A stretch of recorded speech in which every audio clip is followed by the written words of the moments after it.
Hello everyone, आपके अपने YouTube channel Rajans career private limited में आप सभी का स्वागत है। जैसा कि आपको पता है कि हम लोग पीएससी से संबंधित कंटिन्यू चीज़ों को कवर कर रहे हैं। आज हम लोग जो पढ़ेंगे वो क्या रहेगा हमारा, तो सी सेट का क्वेश्चन सॉल्व करेंगे। सी सेट में आपके हिंदी और छत्तीसगढ़ के क्वेश्चन किस प्रकार के आते हैं उसको आज हम लोग देखते हैं। इसके पहले भी हमने कवर किया है, कुछ क्वेश्चन सॉल्व किए हैं। आप पहले उसको देख लेंगे, फिर इधर देखेंगे, आपको चीज़ें बहुत सारी चीज़ें कवर हो जाएंगी यहाँ पे, ये भी आप ध्यान रखेंगे। तो चलिए स्टार्ट करते हैं। हमारा क्वेश्चन क्या है या हमको क्या पढ़ना है, ठीक है। तो सबसे पहले अगर हम बोलें तो क्या क्वेश्चन दिया हुआ है हमारा, देखिए छत्तीसगढ़ और हिंदी मिला के लगभग आपका 25-30 क्वेश्चंस भी देखने को मिलते हैं जो एग्जाम में आते हैं। तो आपको ये चीज़ भी ध्यान रखते हुए चलेंगे। अब हमको पढ़ना कैसे है, सबसे पहला क्वेश्चन देखिए, वह एक अच्छा छात्र है, ठीक है। वह एक कैसा छात्र है, तो देखिए अच्छा छात्र है, ये क्वेश्चन पूछा गया। वाक्य में निश्चयवाचक सर्वनाम कौन सा है? वह एक अच्छा छात्र है, वाक्य में निश्चयवाचक सर्वनाम। अगर आपने सर्वनाम पढ़ा है हिंदी में तो आपसे ये क्वेश्चन इजीली बन जाएगा। अगर हिंदी में अगर आपने क्वेश्चंस नहीं करे हैं तो मैं उसमें चैनल में हिंदी पूरा आपको पढ़ाई हूँ, उसमें सर्वनाम संज्ञा सभी चीज़ें हमारे हिंदी में मिल जाएगी। प्लेलिस्ट में हिंदी का अलग से आपको एक फोल्डर मिलेगा, उसमें हिंदी के सारे क्वेश्चंस बने हुए हैं, टॉपिक वाइज भी हैं, आप उसको भी देख सकते हो ताकि आपका सर्वनाम क्लियर हो जाए। वैसे हम सर्वनाम को क्या जानते हैं, तो संज्ञा के स्थान में प्रयुक्त होने वाले को हम क्या कहते हैं, सर्वनाम कहते हैं। या फिर संज्ञा की जो रिपीटेशन को, पुनरावृत्ति को रोकता है, उसे भी हम क्या कहते हैं, तो सर्वनाम कहते हैं। सर्वनाम आपके 6 प्रकार के होते हैं, उनमें से एक सर्वनाम पूछा गया है आपका निश्चयवाचक सर्वनाम। इनमें से क्या है, तो वह एक अच्छा छात्र है। तो ध्यान रखिएगा, निश्चयवाचक सर्वनाम को जब हम किसी भी चीज़ की निश्चितता का बोध कराते हैं तो निश्चयवाचक सर्वनाम आता है। इसके लिए प्रयोग होता है यह और वह का प्रयोग होता है, ठीक है। जैसे मैं बोलूँ यह मेरी है, वह आपकी है, तो हम कंफर्म हैं। तो यहाँ पे देखिए हमारा आंसर क्या हो जाएगा, वह एक अच्छा छात्र है। तो इसमें क्या है आपका निश्चय, तो देखिए ये आपका निश्चय है, वह एक अच्छा या फिर छात्र। तो इनमें से कौन सा निश्चित है, तो ध्यान रखिएगा वह। एक आपका नहीं है, अच्छा और छात्र, तो इसका आंसर क्या हो जाएगा हमारा वह। चलिए अगला प्रश्न देखते हैं। अगला प्रश्न है हमारा, महापुरुष में कौन सा समास है? महापुरुष में कौन सा समास है? तो अगर हम बोलें कि समास किसे कहते हैं तो ध्यान रखेंगे, समास भी मैं आपको पढ़ाई हूँ और समास तो पूरा डिटेल में हमने पढ़ा हुआ है, कवर किया है, ठीक है। तो समास ऐसे होता क्या है, तो दो या दो के शब्दों से बना नवीन या सार्थक शब्द को हम क्या कहते हैं, तो समास कहते हैं। अब समास में आपका पूछा क्या गया है, तो महापुरुष। समास कितने प्रकार के होते हैं, तो 6 प्रकार के आपके समास होते हैं, 6 समास होते हैं, ठीक है। यहाँ पे अगर देखा जाए महापुरुष, तो इसको अगर हम विग्रह करें, किसी भी समास को बताने के लिए हमें उसका विग्रह करना पता होना चाहिए। तो महापुरुष के लिए क्या है, तो महान पुरुष, ठीक है। क्या है ये आपका, तो महान पुरुष, ये हम लोग बोलते हैं महापुरुष के लिए। तो इसका अगर हम विग्रह कर रहे हैं तो ऑप्शन देखिए, तो तत्पुरुष समास, कर्मधारय समास, बहुब्रीहि समास या फिर द्वंद्व समास।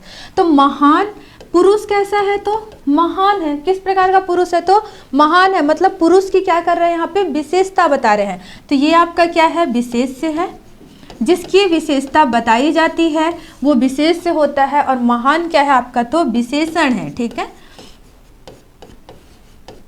तो ऐसा समास जिसमें विशेषण और विशेष्य हो, जिसका पहला पद विशेषण हो, दूसरा पद विशेष्य हो, उसे हम क्या बोलते हैं, कर्मधारय समास कहते हैं। तो इसका जो राइट आंसर होगा वो क्या हो जाएगा, तो कर्मधारय समास होगा। समास से चीज़ों को ध्यान रखेंगे। महापुरुष जिसका विग्रह अगर हम करें तो महान पुरुष होगा, ठीक है। विशेषण और विशेष्य जहाँ भी आपको मिलता है वो आपका क्या होता है, तो कर्मधारय समास होता है। इसमें एक चीज़ और आता है आपका उपमेय और उपमान भी, ठीक है। चलिए अगला अगर हम देखें कौन सा क्वेश्चन है हमारा, तो अट्टा टूट का मतलब क्या है, ठीक है। अट्टा टूट आपका छत्तीसगढ़ी शब्द बोलिए, अट्टा टूट का क्या अर्थ होता है, निरंतर, बहुत अधिक, अटकाव या फिर अटल। तो अट्टा टूट मतलब क्या होता है आपका, बहुत अधिक, ठीक है। ध्यान रखिएगा, बहुत अधिक होता है अट्टा टूट। चलिए अगला प्रश्न देखते हैं। अगला प्रश्न हमारा थोड़ा सा आपके लिए नया भी हो सकता है, वैसे ये आपका प्रीवियस ईयर के क्वेश्चन ही हैं। क्वेश्चन क्या दिया है आपका, तो पंटतर का मतलब क्या होता है, ठीक है। तो अगर हम बोले कि पंट, यहाँ पे आपका ये पंटतर अगर हम बोलते हैं इसका क्या होता है, तो ध्यान रखिएगा, पटौहा समतल भूमि, उपमा या फिर पटाखा। तो इसका जो आंसर होगा वो क्या होता है, उपमा। जब किसी भी चीज़ की हम उपमा देते हैं, किसी के जैसा बोलते हैं, तो उसे क्या कहा जाता है, हम उपमा का प्रयोग करते हैं। तो ये क्वेश्चन ध्यान रखिएगा, रिपीट भी हुआ है इसके पहले कई बार, इंपॉर्टेंट क्वेश्चन है ये आपके लिए, ठीक है। चलिए अगला प्रश्न देखते हैं। अगला अगर हमारा प्रश्न है तो क्या है, हाथ मारना मुहावरे का अर्थ। ठीक है, मुहावरे से क्वेश्चन पूछे जाते हैं। हाथ मारना मुहावरे का अर्थ, अधिकार जताना, लाभ होना, हाथ से मारना या फिर पकड़ना। तो हाथ मारना मतलब बहुत ज़्यादा लाभ होना, इसका आंसर क्या हो जाएगा, तो लाभ होना। हाथ मारना मतलब किसी भी चीज़ को हमने पा लिया तो उसके लिए क्या होता है, आपका लाभ होना। अगला प्रश्न देखते हैं। चंदर लगना मुहावरे का अर्थ है, चंदर लगना आपके छत्तीसगढ़ी शब्द अगर हम बोलें, इस मुहावरे का अर्थ है चंद्र ग्रहण लगना, अत्यधिक सुंदर लगना, शुक्ल पक्ष का आना या मरते समय मनुष्य की आंख का खुला रह जाना। तो ध्यान रखिएगा, चंदर लगने का मतलब होता है मरते समय मनुष्य की आंखों का खुला रह जाना, मतलब चंदर लगना होता है। ठीक है, चलिए अगला प्रश्न देखते हैं। गेहूं के आटे से बने मीठे पकवान को छत्तीसगढ़ी में कहते हैं। ठीक है, जैसा कि आपको मैं बोली, हिंदी के मैंने सारी चीज़ें कवर कराई है, यहाँ से हम लोग बोलें तो पकवान भी हमने कवर किया है, आप वहाँ पे पूरा डिटेल देख सकते हो। अब यहाँ पे देखिए, गेहूं के आटे से बने मीठे पकवान, पपई, पपची, पपड़ी या फिर इनमें से कोई नहीं। तो गेहूं के आटे से बने मीठे पकवान को हम क्या बोलते हैं, तो पपची बोलते हैं। क्या बोलते हैं, तो पपची बोलते हैं। ये क्वेश्चन आपका बार बार पूछा जाता है, ध्यान रखेंगे। और पपची क्या है, एक प्रकार का मीठा है, और मुख्यतः कब इसको बनाया जाता है, तो विवाह के अवसर पर पपची बनाई जाती है। ठीक है, मुख्यतः विवाह के अवसर पर, बाकी ऐसा नहीं है कि आप कभी भी बना सकते हैं, पर इसका जो बनाने का समय है तो वो विवाह के अवसर पर मीठा व्यंजन है पपची। ठीक है, इसको हम ऐसा भी बोलते हैं कि ये छत्तीसगढ़ी बालूशाही भी कहा जाता है। ठीक है, चलिए अगला देखते हैं। खोरवा का मतलब क्या है, खोरवा। ठीक है, अब देखिए इसमें गली बुहारने वाला व्यक्ति, गली, खो या फिर लंगड़ा। तो खोरवा मतलब छत्तीसगढ़ी में क्या होता है, तो लंगड़ा होता है। ठीक है, ये भी ध्यान रखना है आपको कि क्या है इसका आंसर, तो लंगड़ा। नेक्स्ट देखते हैं। छत्तीसगढ़ी में स्त्रियों के लिए स्नेह सूचक संबोधन है। ठीक है, स्त्रियों के लिए जो आप क्या बोले कि स्नेह सूचक क्या संबोधन किया जाता है, कैसे उनको बोला जाता है, अरे, अरी, गा या फिर गोई। तो क्या है स्नेह सूचक शब्द, तो गोई। ठीक है, महिलाओं के लिए, स्त्रियों के लिए गोई शब्द का प्रयोग किया जाता है संबोधन के लिए। अगला क्वेश्चन देखते हैं।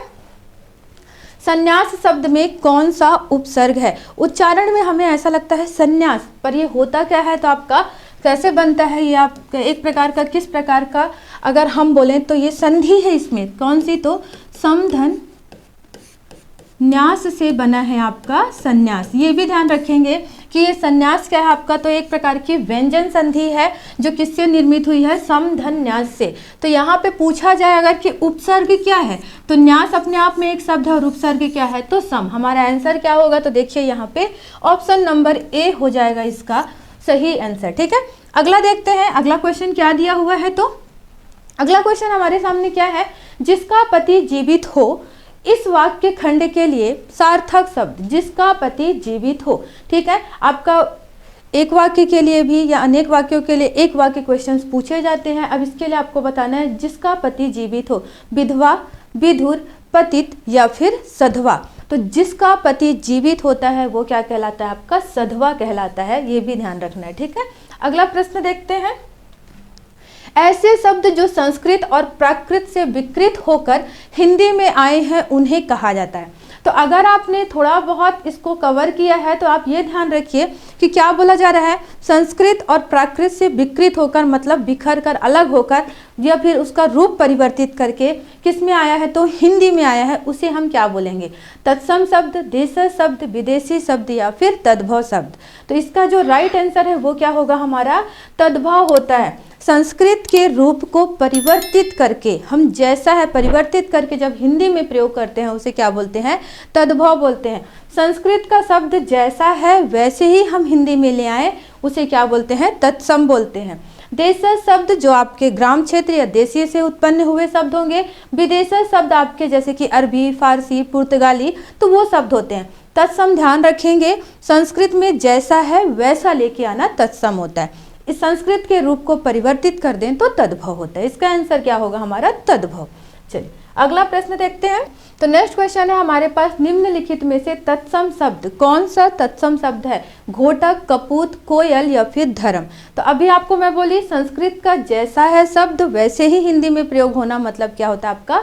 तत्सम शब्द। इसका आंसर क्या होगा? तो घोटक। घोटक मतलब क्या? ये आपका क्या बोला जा रहा है कि ये तत्सम शब्द है घोटक, तो इसका जो आपका तद्भव रूप होगा वो क्या होता है? घोड़ा होता है। ठीक है, क्या होता है? तो घोड़ा होता है, घोटक का घोड़ा। बाकी अगर हम बोले कपूत, कोयल या फिर धर्म, ये तीनों आपके क्या है? तो तद्भव है। ये तीनों आपके क्या है? तो तद्भव शब्द हैं, मतलब ये संस्कृत के रूप को परिवर्तित करके हिंदी में आए हुए हैं।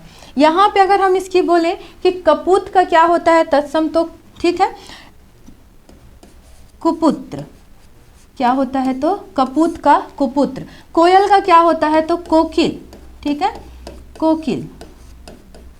और धर्म का क्या होता है? तो धर्म होता है। ठीक है, ये तीनों आपके यहाँ पे जो दिए हुए हैं वो तद्भव रूप है। इसके तत्सम रूप कुपुत्र, कोकल, कोकिल और क्या है आपका? धर्म। घोटक यहाँ पे आपको तत्सम रूप दिया हुआ है जिसका हमने तद्भव बनाया घोड़ा। तो आंसर ऐसे भी ध्यान रखेंगे, क्वेश्चंस आपसे इस प्रकार के पूछे जाते हैं। अगला हम देखते हैं, उपसर्ग का विलोम शब्द क्या होगा? उपसर्ग का विलोम शब्द आपको पता है, उपसर्ग किसी भी शब्द के पहले लगता है तो इसका विलोम क्या होगा? तो प्रत्यय होगा, जो क्या होता है किसी भी शब्द के बाद में लगकर उसके अर्थ को, इसके भाव को बदल देता है। ठीक है, अमंगल का क्या होगा? तो विलोम अगर हम बोले तो मंगल। विरक्त का क्या होगा? तो अनुरक्त होगा। ठीक है, अगला क्वेश्चन देखते हैं हमारा, नपल्ली क्या है? तो ये क्वेश्चन आपका पूछा गया था प्रीवियस ईयर में ही। तो नपल्ली मच्छर, मक्खी, जोंक या फिर छिपकली। तो छत्तीसगढ़ी में जो नपल्ली या नेपल्ली बोलते हैं उसको, ये क्या है आपका? तो छिपकली है। ठीक है, आंसर ध्यान रखना, छिपकली या छिपकली जिसको बोलते हैं। ये हमारे कुछ इंपॉर्टेंट क्वेश्चंस थे जो आपके सी सेट में आपकी हेल्प करेंगे। हमारे यहाँ पे एसआई के जो मेंस की बैच स्टार्ट हो रही है, एसआई का प्री का पेपर हो चुका है, एसआई के लिए जो मेंस का बैच स्टार्ट हो रहा है वो 6 फरवरी से स्टार्ट है, आप ज्वाइन कर सकते हैं। तो जैसा आपको पता है कि मैं बोली 6 फरवरी से एसआई मेंस की बैच स्टार्ट हो रही है। अगर आप लोगों ने इसके पहले आपको ऐसा लगता है कि हमारा पेपर अच्छा गया हुआ है, हमको अपनी तैयारी कंटिन्यू, क्योंकि देखिए आने वाले समय में टाइम नहीं मिलता है और मेंस का लेवल भी थोड़ा टफ रहेगा, तो आप उसको अभी कंटिन्यू तैयारी करोगे तो आपके लिए बेस्ट होगा। तो आप जल्दी से जल्दी रजिस्ट्रेशन करा लो। 6 फरवरी से हमारे यहाँ पे एसआई मेंस की बैच स्टार्ट हो रही है। और आपको जैसा मैं बताई थी 21 फरवरी से हमारे यहाँ पे पीएससी की भी क्लासेस स्टार्ट हो रही हैं। आप रजिस्ट्रेशन करा सकते हो। कोई भी डाउट है तो आप कमेंट करके भी पूछ सकते हैं, कॉल भी कर सकते हैं। ठीक है, आज के लिए इतना ही, मिलते हैं हम अपने नेक्स्ट वीडियो में। धन्यवाद।